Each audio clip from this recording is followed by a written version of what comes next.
Look, we all love the grind. The late nights, the battle passes. The feeling of owning that rare, legendary skin. But what if I told you, none of it is real? We live in the age of live service, MMOs, battle royales, gacha. We pour hundreds of hours, often hundreds of dollars, into these digital worlds. But they all share a terrible existential truth. They can die. And when they do, your progress, your loot, your entire history, poof, gone forever. Today, we're digging up the corpses in the digital graveyard. These aren't just bad games that flopped. These are great, sometimes legendary titles. That were brutally murdered by bad business, legal drama, or outright betrayal. Grab your tissues, because this is gonna hurt. Let's dive in. We start with perhaps the most famous case of digital murder, PT. Not a game, but a playable teaser. But man, was it a masterpiece. You download this free little thing on your PS4, and suddenly you're trapped in a never-ending, looping hallway. Pure, undiluted Hideo Kojima horror. Fans were obsessed. We were all hyped for Silent Hills. Then, the HE drama hit, Kojima versus Konami. The corporate warfare was so brutal. Konami didn't just cancel Silent Hills. They went scorched earth on the teaser. They pulled PT off the PlayStation Store and made sure you couldn't re-download it. If your console didn't have it installed, Lost media. it became a true piece of lost media. Today, owning a PS4 with PT is like owning a relic. A monument to corporate spite. Now let's get retro. Before the internet was the main killer, poor business was king.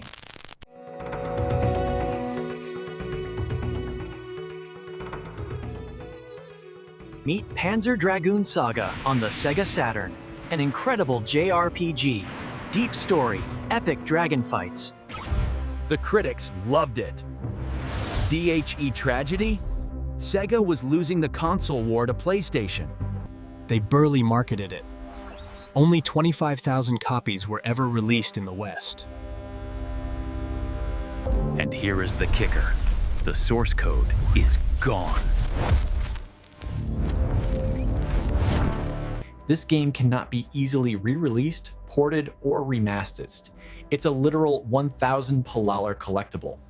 That's trapped on a dying console because someone, somewhere, lost the master file. An absolute nightmare for preservationists.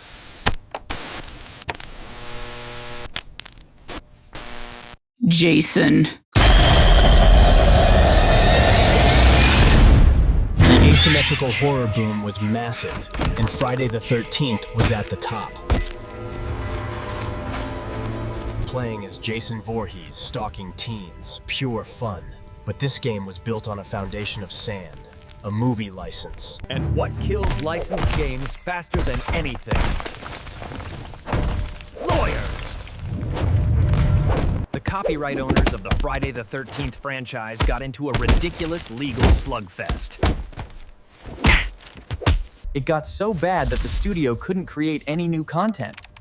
They were paralyzed. The license eventually expired, and in 2023, the publisher gave us the final death blow. Server shut down. You can still play offline, but the heart of the game, the multiplayer experience, is a ghost town.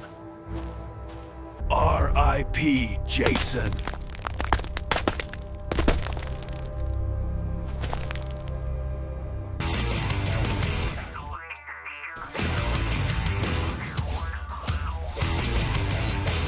An ARPG loot fest with your favorite Marvel heroes. Marvel Heroes was F2P, the community was strong. And updates were constant. This game should have been a slam dunk. But this is where Disney steps in. For reasons still debated. Maybe the studio head was creepy. Maybe the monetization wasn't Disney-level profitable. Disney yanked the Marvel license with no warning. The studio, Gazillion, immediately folded. Players had 1 week to say goodbye. All that progress, all those cosmetics bought with real money, wiped out. A cold corporate execution. This one is fresh, folks. Concord, a PlayStation-exclusive hero shooter hyped by Sony. They threw hundreds of millions at this thing. It launched in 2024 with a whimper. 700 peak players on Steam. 2 weeks. That's all it took. 2 weeks post-launch, they announced the game was delisted. And issuing automatic refunds. Sony pulled the plug faster than any AAA game in modern history. It wasn't a slow death. It was a corporate mercy killing to stop the bleeding.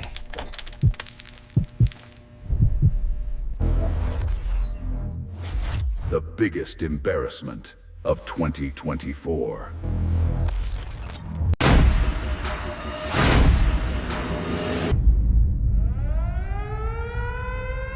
And now for the true dumpster fire. The day before, we waited 4 years for the Song Zombie MMO, and the trailers, they looked absolutely gorgeous. The hype was completely insane. 1 year, 2 years, 3 years, 4 years we waited. But the reality, a buggy, half-finished extraction shooter that looked nothing like what was promised, the studio Fantastic was accused of being a total scam, using unpaid volunteers and just outright lying to everyone.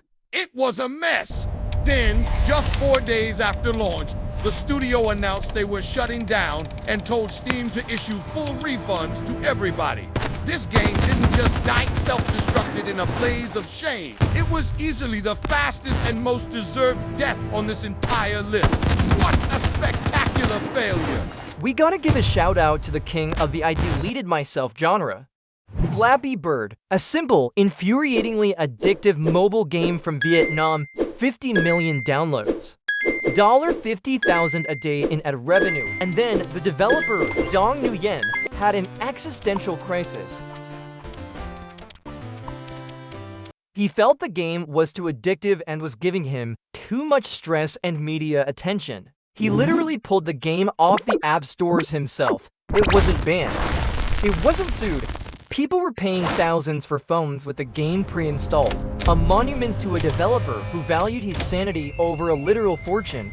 Wild. So there you have it. 7 games, 7 different tragic reasons for their disappearance. The message is clear. Digital ownership is an illusion. The games we love are fragile. Cherish the moments you have with them, because tomorrow